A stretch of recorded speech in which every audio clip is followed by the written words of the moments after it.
1 KG పండు మిరపకాయలని శుభ్రంగా కడిగి ఇలా చిన్న ముక్కలుగా కట్ చేసి పెట్టుకోవాలి.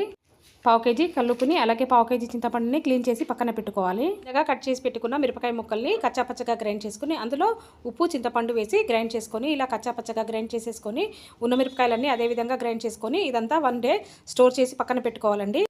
నెక్స్ట్ డే 2 స్పూన్స్ మెంతులు 2 స్పూన్స్ జీలకర్ర వేసి వేయించుకొని ఇదంతా పొడి చేసి పక్కన పెట్టుకోవాలండి.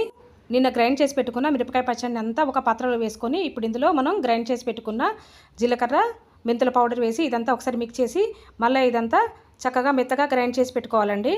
ఇప్పుడు పోపుకి కడాయి పెట్టుకొని అందులో 5 టేబుల్ స్పూన్స్ వరకు ఆయిల్ వేసుకోవాలండి. తర్వాత ఆయిల్ హీట్ అవ్వగానే అందులో 2 టేబుల్ స్పూన్స్ ఆవాలు 2 టేబుల్ స్పూన్స్ జీలకర్ర అలాగే 5-6 ఎండుమిరపకాయలు 5-6 వెల్లుల్లిపాయలు కొంచెం కరివేపాకు అలాగే కొంచెం ఇంగువ వేసి ఇదంతా చక్కగా ఫ్రై చేసుకోవాలి.